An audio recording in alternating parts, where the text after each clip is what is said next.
probably not as good of a public speaker as either retired Captain Smith or Sergeant Miller, but I'll do my best. Once again, I'm honored to be here as Terry's friend. The first time I saw Terry was 1994. We had dual academies together, and they started about 2 weeks before we did.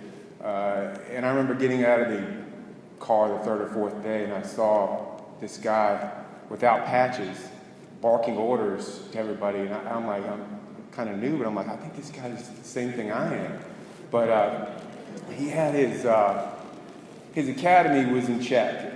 Terry was obviously meticulously prepared for everything, and we would often have competitions together. I see Steve Renz and Riddick and a lot of the guys out here, and they would beat us at everything.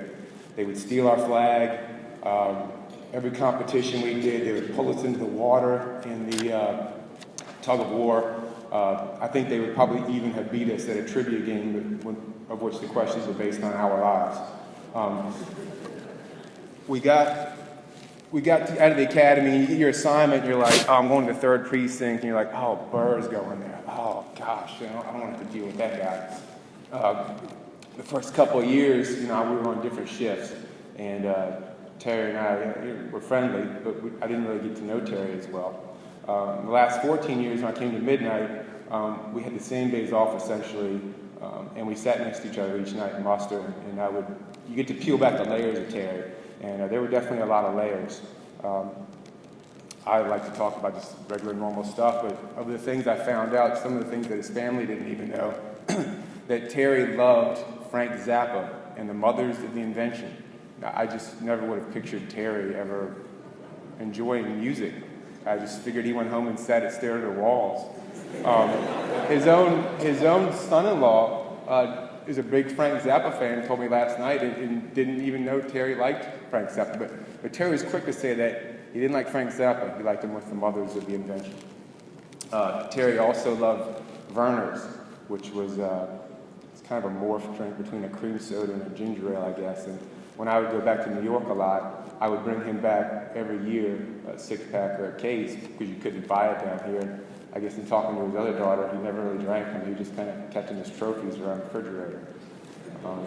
Now you can, matter of fact, my last text message a couple weeks ago was telling me that you can purchase it now in Harris Teeter or Kroger, one of the two.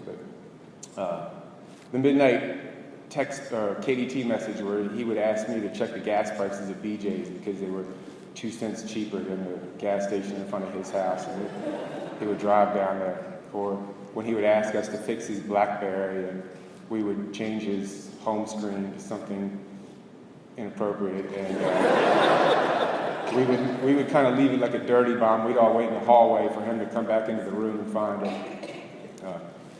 But Terry was a loyal guy, and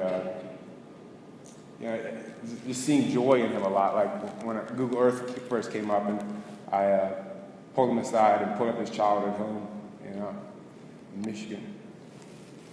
But the best thing about Terry was the joy he had in denying people leave.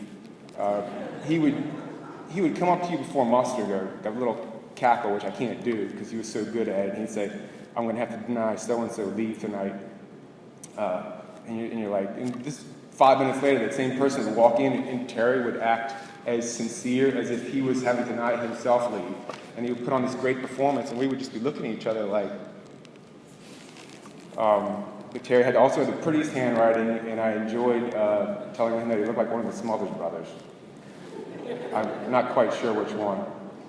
But as our shift MPO, as Sergeant Miller reiterated, he was meticulous about the books. I know Lucian told me several times over the years, Terry would tell him, you have training right, and you need to adjust. And, oh yeah, I knew that. And Lucian was like, I would have missed training probably 20 or 30 times if it wasn't for him over the years. He made it very easy on all of our supervisors, including Sergeant Miller, with his organizational skills. And when his retirement was imminent, we had talked about who was going to replace him, and I was, I think, the next senior guy on the shift, but I kind of thought about everybody replacing Elway, Marino, and Jim Kelly, and I didn't really want that, so I gave it to Mike Ziegler, who's finding out just how difficult it is to handle the books like Terry did. So, as Terry's retirement neared, I don't know what Terry's last act would have been. It seemed like he always wanted to be part of a team, and he needed that team dynamic in his life. And I know we at the Third needed him as our team. But also Terry would complain a lot and blame Janice, probably erroneously. He would come up with these excuses like, oh man, I gotta take leave. Janice wants to see this Josh Groban guy. And I'm like, Terry, man, you're gonna be the only guy at the concert. And last night I talked to Janice, she said, oh, I told her about Frank Zappa. She said, oh, he loved Josh Groban, man. He made me go to the concert. And I was like, but every time he took leave, he blamed it on you. Oh, Janice wants to put new plumbing in, or Janice wants to put drapes in, and I got to take the whole week off. And I was like, all right, well, I'll do the liner. But Terry, I think the one thing Terry loved aside from his family the most in life was the Marine Corps. And I wasn't in the Marines, but I would dig at him sometimes by telling him I swam for Quantico the Devil Dolphins as a kid, and I was basically the same Marine he was. And it would rib him a little bit. But in the Marines, they have a saying, Semper Fidelis, which means always faithful. And Terry's favorite holiday of the year was November 10th. I never really heard him get excited about Christmas. Maybe he did at home. But November 10th, every year, you would think that it was Terry's birthday. But he will be buried in Arlington in his dress blues, obviously, which is the ultimate tribute, if you ask me. So last night at work, I was thinking, when you get to heaven, you think your own mortality when somebody dies. And I imagine I would get to heaven, and I'd be like, I'd see my niece, my father, all my other relatives, and after 30 minutes, I'd be like, hey, does anybody know where Terry Burr is at? And I imagine God saying, Rolly, it is Rolly. Terry Burr? I was like, yes sir, man, I worked with him for like 19 years. He goes, come over here for a second.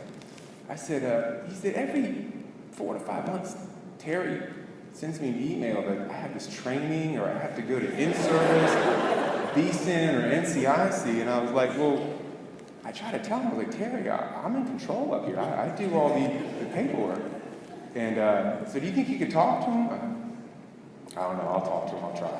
But it's been my honor to just say a few words about Terry. I thank you, Janice, Teresa, Shane, Brittany, for letting me. It's one of the biggest honors of my life, so thank you a lot.